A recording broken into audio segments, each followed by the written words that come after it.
الله الرحمن الرحيم. الحمد لله رب العالمين، والصلاة والسلام على رسول الله صلى الله عليه وسلم. قال المؤلف رحمه الله: ومن الصور المعاصرة للحوالة. معاصرة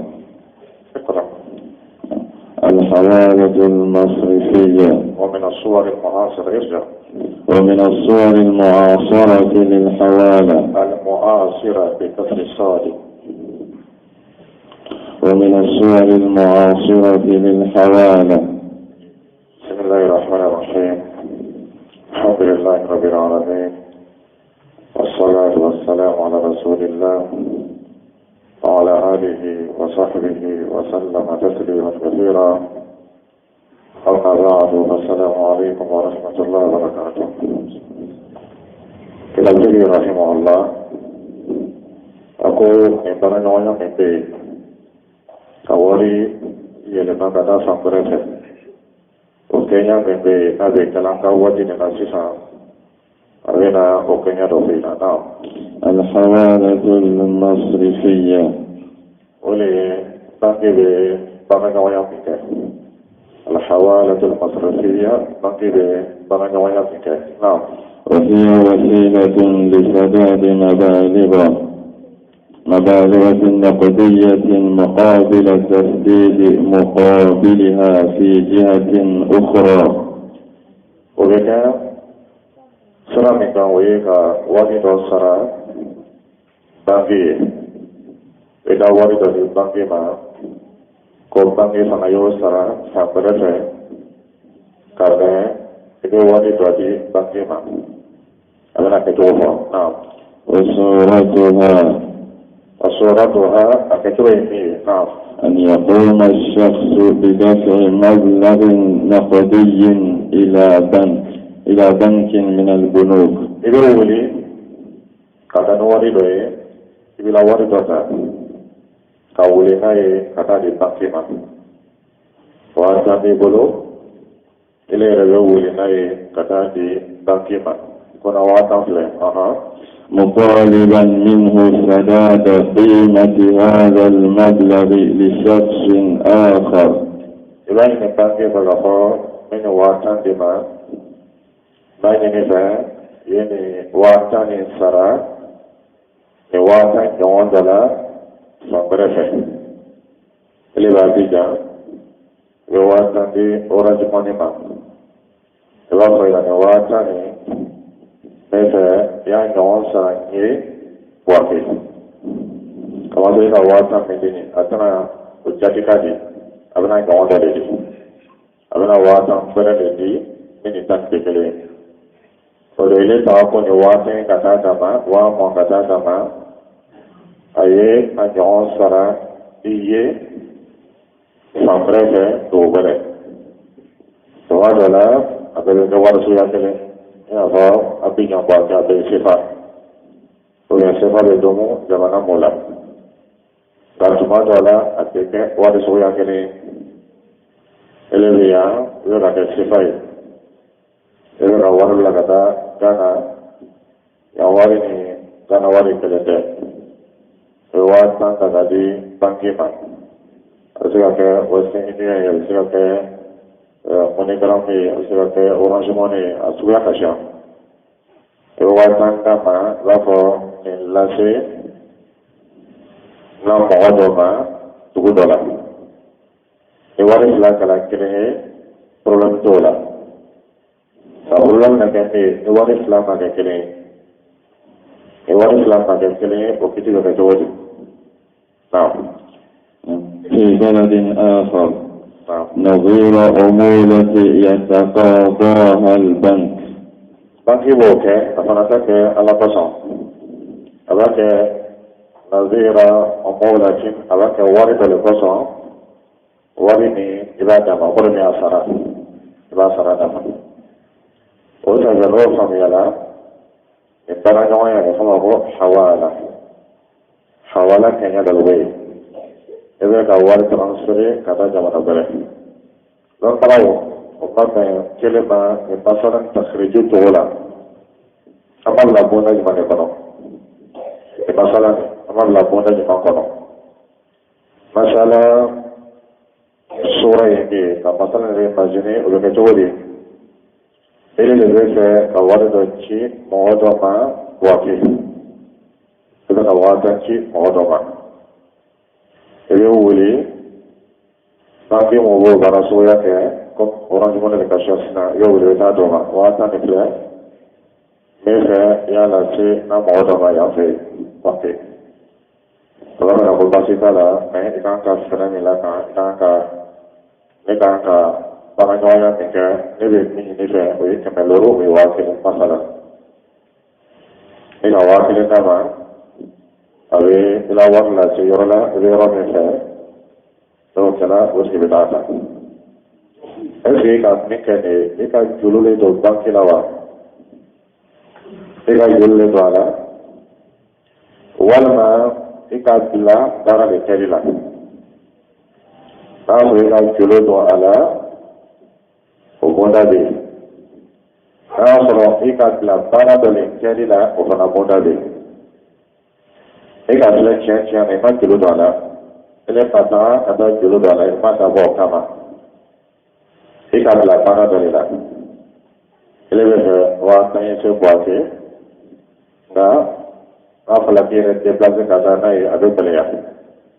Ibe wuli be ta bi no ma ko ya bi ika tawkilo le ko ma ko al wakala o ya ga na kala oye abe ga islamiyala ibe wakala ke bi ujra wala ga all lo para dola ka ba ka sara o le ka ke o ni ijaru de kele ijaru bonda o le dana ne ka kodo ke karsa bawadala we wakala bona na ko fa ala sora wakala abe den salamayala we wakala ke kala ka todi atikima o ya ka na kala we ba fita la mo do na jomone ke ana ma wala place we akele problem pleje ka problem ke na tina we wali sila pa ke so ya kele ewe dollar ta pa kaya lase jamana dola jamana ni sefa bidonge alivyo na mfadini kala se o jamana tawala la kala oye bonda fulani dona ngawana as-sarfu wal hawala sarfu ka wari dola hawala ka deplace kada khabare fe asla dona ngawana ande wan kana magafa Sorfu bondala iyadan biyat tadalika bibai sorfu korobiri kawari fangawana ka ishayi ka ishayi bana ka wati abentiyawe ka iyadan biyat okore ke evento dilama apana vedam nani bolo event dila apana ve dos dilama akana ya pawanya kana sora dota dota oye Ashanti bayi. Nah, soro waris le suya kini dokan kan kasya kan dokan. Kan waris saja suya kini terus kasya ni bayi kan dokan adi dokan. Oh siapa? Ini kalau waris di kalau gelar di ku kalau sina mau dokan sifala. Sina fui dala. Ati nanti ma oironi pe. Ati na waris di oironi pe. Ila mau ni sana dokan ati nata oironi pe. Abena ke chodi ile le na wodi ni ka kote ole ka pesai chi ka nikoro dodi ka bote se kata ta na karo ya ta biya di o pasoro ala ole pasoro ala reka di bai dan lo do ka ye o ye chola ro ka ye ka bo ko be chike mitima ako be ko de mitima ta ka na bai ta kabulu de ke edala ni dolari wa kene Oka lase yoro dola sefa yoro mina oka dike dodi magafo wese kata ni bangila ni talowe na sefa wa kempedima masala ko papi ni bolo ni kakara ina fo aika iyada biyaji leke aika kabudu leke ko kama so wadi toko abilala ina para kono abika hisabu la abika konti la kare na fai talo do ko ti lo la ye la o ye jo la ka bo bona ke la ye ka ti be sna de ba ko me ko ke la a de sna de ba ko me a ki la ka bo ma o ri ba ko ma ke na ko ta ye la ti ka ba so ro ji ke me di ma ne ko di me di ma ite se ka sere ke na ye ite se ka sa ni ke na ye Así la wari plasila, wari papier, ni di ma vese ka sebe papier sanaka. Me wari papier ni vese ka sere kana vese ka sani kana vese ka dalogala sada ke masla die di o vese do di ma. Me papier ni bolo ni bodi be papier ni ka itara ta ni o yorosi ka bo ke vese ka sa do sanai. O se do na ke se ka bla wari plasila. A ke se ka bla wari plasila. Oduanat bisa kabla wari plasila afam kena ya dan dia kita kena yenta dia pelem basika udafa ni role ya abeka ribai ika ni sigala kasle ibai abejeni ni sigala kasle ibai abejeni tapi mindi ma kodi mindi ma ukon bai ra kafo kan jiona pananyoya pana ni wati dia ni na tambulo apa sena Wani mawado takala ife, talani dolari wakini, kaba fari ife, kate sifai, agana bawa keme. Ika wadi kono dama, karena ni mawatani kobe kesiri, kakokato watani, yang ura kebina dama. Sigata la, ika konfirme, suri awsorola. Esko gabo ribayalawa, tabo ribayalawa.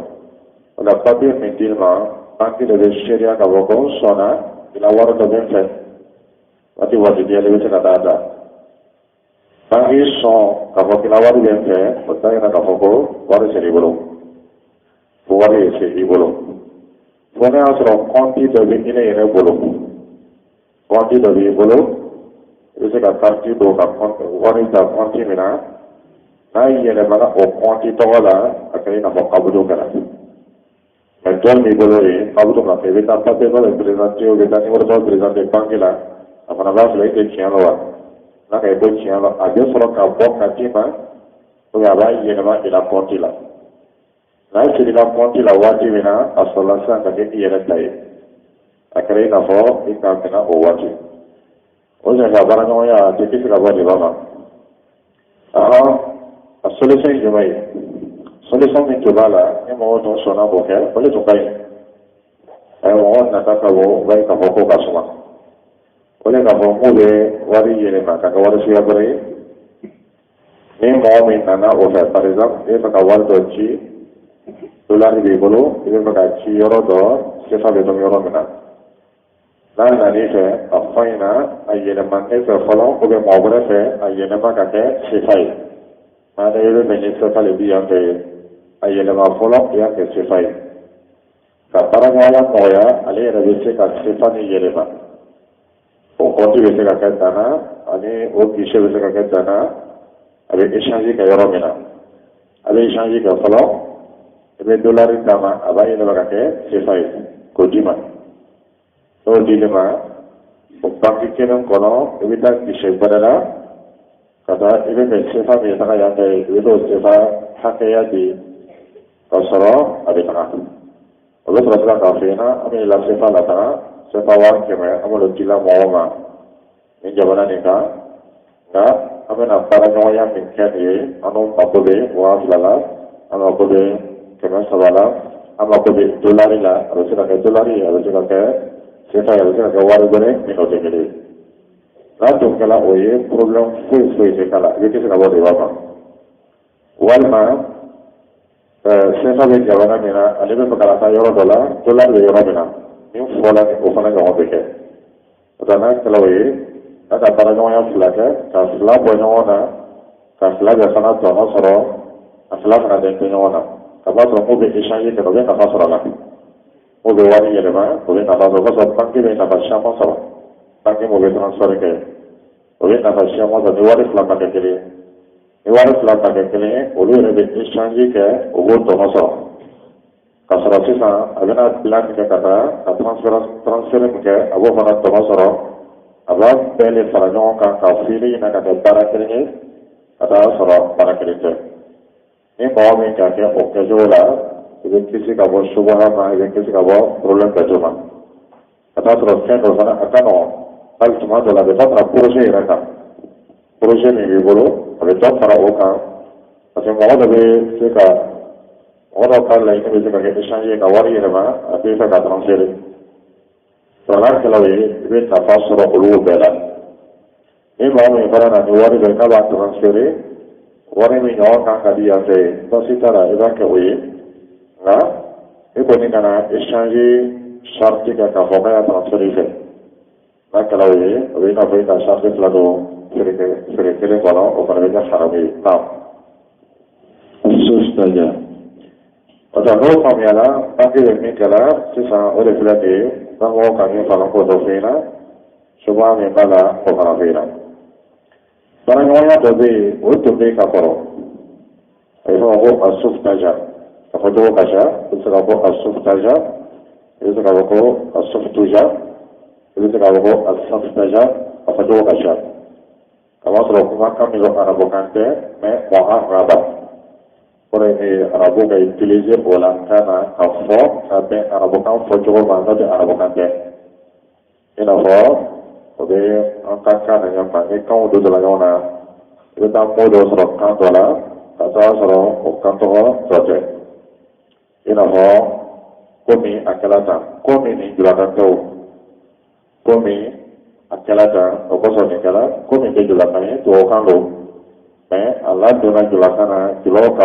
fɔ julakan fɔcogo la ni ko tubabukan ma ko komi a t'a lɔn ka taa sɔrɔ a tala o y'o fɛ mais comme ni ko ma ko comme a b'a lɔn mais ni ko komi a t'a lɔn mais komi ni tala olu de fɛ o ɲɔgɔn bɛ arabukan na o bɛ mot dɔ ta mot dɔ bɛ bɔ kan dɔ la a bɛ na arabukan na a fɔcogo bɛ yɛlɛma ka kɛ arabuw ka fɔcogo ye mais a lasali o la kan kɔrɔ i n'a fɔ a suftaja a fɔcogo la arabukan fɔcogo ye mais a bɔla kan min na ni ko ma ko suftaja o t'a lɔn a b'a sɔrɔ a fɔcogo yɛlɛmana a bɔ a fɔ ko kalimatu mu'arraba nin baaraɲɔgɔnya nin a tun bɛ yen kabini sahabaw ka waati la a bɛ kɛ cogo di naam.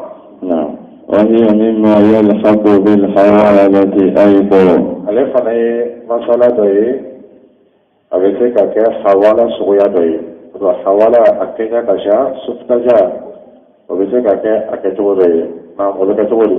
وهي عبارة عن كتاب أو رقعة نعم يكتبها المستقرض للمقرض المستقرض وجلومانتيجي مؤمن الجلودة المقرض مؤمن الجلود ولا سفتجا ولا جلومانتيجي مؤمن الجلودة أبي بدأتي دوسبة أبي كتاب فيجي دوسبة والما أبي تاجي دوسا سبلي دوكه كفا كرسالة جلوبي عليلا محمد عليلا جلوبي سليمان محمد الله جلوبي سليمان عليه papier dɔ sɛbɛn ka sɛbɛnni dɔ kɛ k'a fɔ ko Muhamad la jeliw bɛ ale la ala waa tan jeliw bɛ ale la naam. أو نائبه إلى نائبه أو نائبه ou bien Suleiman yɛrɛ t'a sɛbɛn Suleiman ka baarakɛden ou bien ka baarakɛɲɔgɔn n'ale tɛ mɔgɔ min bɛ yen o de ye naibu ye o b'a sɛbɛn ka ɲɛsin Muhamadu ma ou bien Muhamadu ka mɔgɔ lasigini dugu wɛrɛ Suleiman ni Muhamadu bɛɛ bɛ yan jɔnni ka jeli dɔn Muhamad a ka bɛ jɔnna Suleiman ale b'a sɛbɛn ko Muhamad la waa tan juru b'a la a b'a kɛ lettre a b'a kɛ bataki ye ko Muhamad la waa tan juru b'ale la ka bila ka taa di Muhamadu kankɔrɔsigi ma dugu wɛrɛ ka taa di Muhamadu kankɔrɔsigi ma dugu wɛrɛ ani ale yɛrɛ fana kankɔrɔsigi dugu wɛrɛ a b'a bila ka taa d'o ma k'a fɔ ko Muhamadu la waa tan juru bɛ a la o senfɛ Muhamad la kankɔrɔsigi min bɛ o dugu la o bɛ taga minɛ ale la kankɔrɔsigi bolo wani Muhammad ya rabe to dola abita wari na alakan korosigi bolo ni tibe kala sahaba ka wachila fo ga bo asuf taja ليوفيه المقرض abe wari ta family jelo man tinga ma jelo do ba ma Muhammad masala أو أن يقرض إنسان آخر قرضا في بلد والما أكتوضا إليه رجتا مغضا فيه إليه ولي كتا مغضا فيه كرسا من أن يواتا جلو ديلا فولا جلو من ديلا كتا إليه رجتا إليه من نقول تكيه إليه ولي كتا مغضا فيه كرسا من يواتا جلو ديلا ليوفيه المقترض أو نائبه إلى المقرض من الواتا جلو ديلا من نفع ياسرني بواكي الواتا جلو ديلا بجايا الواتا نفع ياسرنك ديا بواكي أو نائبه في بلد آخر إليه رباديا أولي إلى سنقلسك رباديا تغبره فالورقة التي يكتبها المقترض بذلك تسمى سفكجا أبين بسبوي أني رسيم بك يفهمه أسفكجا وهي كلمة فارسية أتلا فرسول فارسية ما أجل ولا كأعرب كيكم فنجمع وقد منعها قوم لما دوك أبني كتبه دوك كتبه إن فلسفة إليه ولي واتم منا يجيا واتي إذا جلون دالم لكما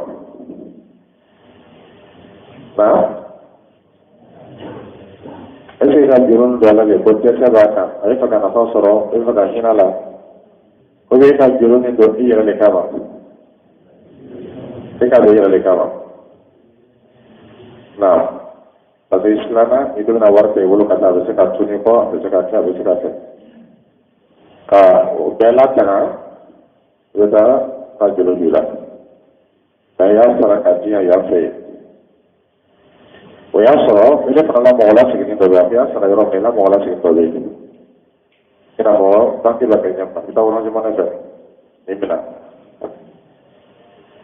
Mau julu buana lo, boleh bertanya ini buana soalan. Ele kata dulu tu orang zaman nak kaji, unih bahasa pasal, bahasa laya saraya fe. Tu bukan jebe, kulla fardin jarra nafa, fahuwa riba. Kau nak pasal ni kaji dulu sen tu. Kau dulu ni nafa jualan ini bah, ele mengal dulu tu. Kau ni kau ke, kaji ke riba. Tu kau sila umudara. Tu kau orang pasal ni ke.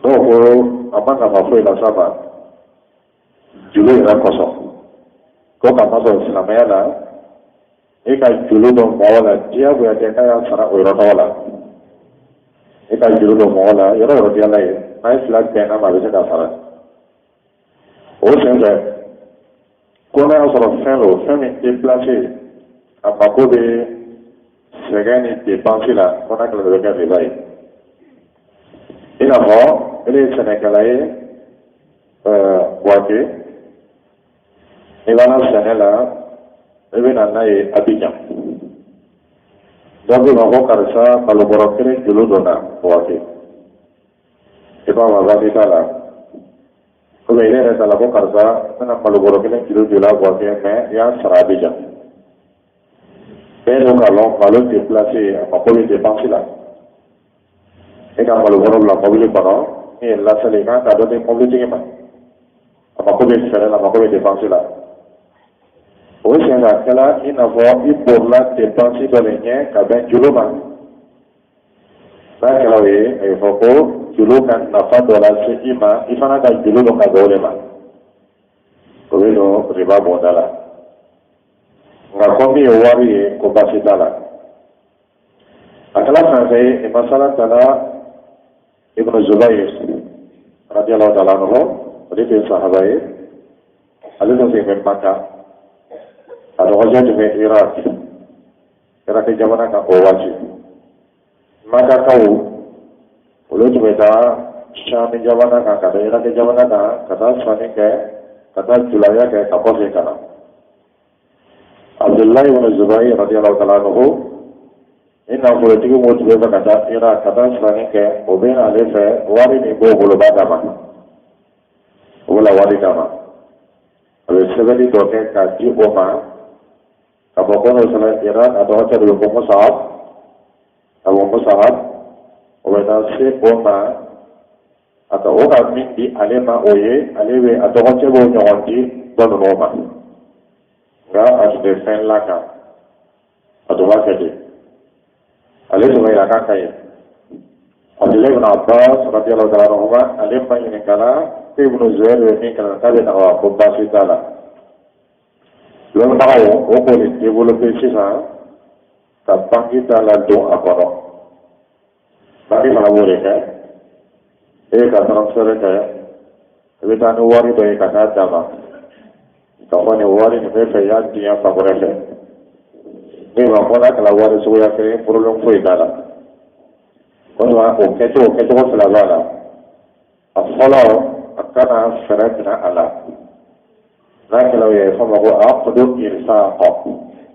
aqdu irsaqa ate sharatna ko re me ka hina nyona para nyoya bondala ina hoy Ibn Zubair sebenarnya kayak radhiyallahu ta'ala anhu alis diferenna aslana woye ye ferenna kono ye wari domina o sara bemna nawe ay zoma ko aqudu bi ujra wa qalatun bi ujra kono ni ikallo barala kama ka domina wuro atala sefe parsitu ulula program foi dar insyaallah ma dama wari soya kenelo kare wari soya ni le balasa vai a problem pena ni wari soya ni le balika ka ni ko fina ni wari soya ni le bala akke to do fara be to da la base to fara na oye ora de Senegal ay ka war ay ka dollar chima dollar le vale bole dollar be jamana dollar be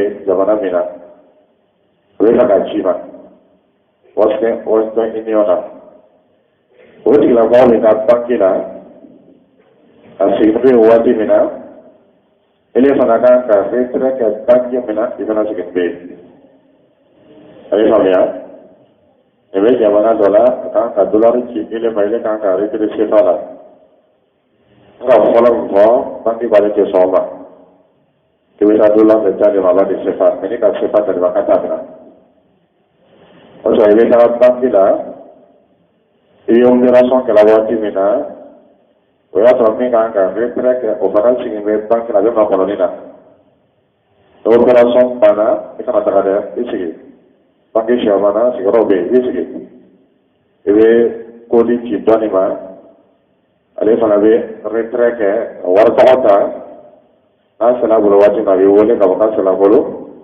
yeso ka sala bla banki to banki ci ma ni sala pel ne ale sala bla mina Lapo anak tanah noya tanah, kali nafo ay bola nyawa bulu kata soro dota ti dofe, kuye ante coba ini masih kantor nika, ini nika.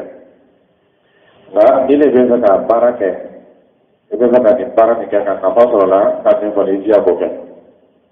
Walma ni iya lemari pese kan iya lemari ke yorola ibu yoromina. Ina ko dolari lima kaya ina wakil sefai ka lima o bele ina wakil sefai ka doka para nyoya ke nile panse ko ke ina wari di jabana mina ye jija wari min dil mo nyondo ike adi ka dolari lima kia la na ko di bar ka sefai ya fo ajina kaya ke sefai falo ilo doka lana na ko panse ka ke ye jija dolari ki bolo ya ko dolari ya naka dolari wa kini dima akan ka di mima ile be dollar wa wa fina china la mo be wa fina kai dollar wa kini di karsama o kala na tigla ko na ta bina dollar wa kini ta o ye ka dollar wa kini ta mo ya so kise kore di ne bolo ka dollar ye le ma ka ke fai aba te bolo dro aba ye le ma ka ke fai o ro kini pe na kala o fanai problem foi kala o Dua Islam yang kabuna do datu abi bona sha male daire. Ko sa ni pa ben pa ko la ka dina la, ibe se ka ni para nyoya no ka. Ibe kisi ka bo riba ma na jala ala wa ta'ala Islam. والصحيح جوازها. Kalau dia berpulang pada mereka tiga, pun kami sahabat yang boleh tahu kami benar. إذ فيها مصلحة للطرفين. Aku tambah surah, Muslim ini perannya lah, asal kini dekan nafas lah. Udah nak betul, kini kelas lah, udah kan nafas lah ke, ni sahaja lah. Waktu maka fokus pada kelas lah kan nafas lah, udah terlihat betul ada. Aku yang mana, aku berjawab ke. Itulah mau ada berita wakil yang jadi dulu, ibarat serawat yang kasih kami. Aku nak kata dia, aku haram dulu. Lepas itu aku kata dia, kalau kata apa wah berikan nafas ke Allah, atau yang kata fokus ada dengan. Aku buat itu kan makan ini maka fokus lakukan nafas Allah. Sudah orang makan pada من غير ضرر على واحد منهما. Kata surah Ufla sikat toroyan ki ala kemanake wasake ولا محظور شرعي. boleh dapat silat. Kan dalam buku boleh boleh lah. Wala mahzur syar'i kata surah Islamiyah mangkuen kawaman. Boleh sabatila mesti kan boleh wala wallahu taala alam. Wa sallallahu alaihi wa Muhammad. Amin.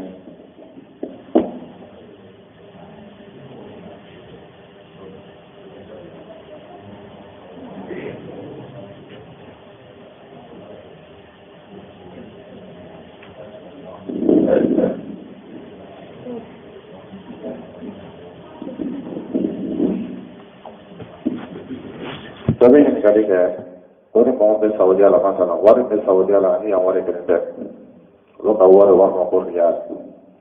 Kau mau mereka, kau tahu sama orang lain, mau dong tak? So saya kau selalu orang lain, kau ni, kelente ya, kau tahu sama orang bolo Saudi Arabia, kau pergi belakang, kau tahu dosa kalah nalema, adik dalam sama ni Saudi Arabia.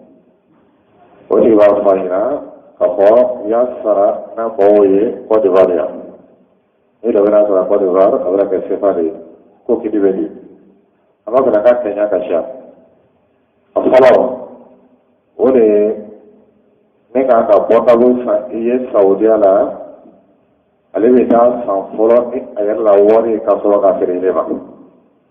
Abasa ni reali. Yani kemeluru Habis rasa kapan ni kuat pun ni mana sering ima sifat wamua. Nak boleh bersifat itulah. Walima habis asa reali kemeluru. Tuala mina abas songkok bolina pun reali kemeluru kalsa ola. Ya sara kadina bawa. Kita kalsa reali kemeluru kadala bawa. Nak ya sara sifat wamua kadi oma. Obe fala yɔrɔ min na o y'a sɔrɔ sefa wɔɔrɔ mɔ a bɛ yɛrɛ bɔ n'a kɛra o ye a ka kan ka di ala maaw ma o y'a sɔrɔ o fana bɛ o yɔrɔ tɔgɔ la i b'a yɛlɛma ka k'a ye o misali ye min ye mɔgɔ dɔ ka sefa 10,000 juru b'i la ko ni kalo sara i b'a sara sefa 10,000 ka d'a ma mɛ sarali waati dola min b'i le kun sefa de jamana min na n'a ye ka ɲɔgɔn ye dɔw ko karisa Antu jana kalau kau pilih ni na, kan sefa watan sarakadima. Memangnya macam sefa watan dia bolu, sefa watan kan betul ni kau boleh bolu sih tak.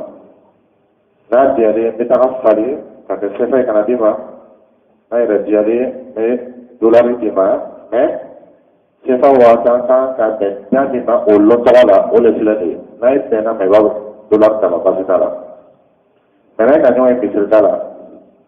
Ikama tak kira sefa watan serabi, ya, sokono sefa $30 lebih. Ni dolar logo bila muta kodima. Ikama kau pasti kalau kota katakan asli balik lebih baik. Kamu tu sarfu kala, saling kala.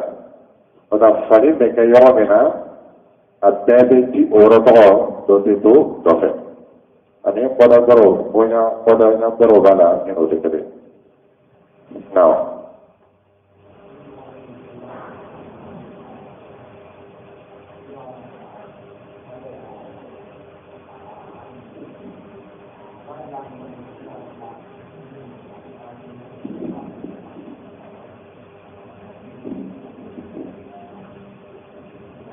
Kalian apa sih masalah koran kakak dengan para peserta? Wallahu taala alam. Wassalamualaikum warahmatullahi wabarakatuh.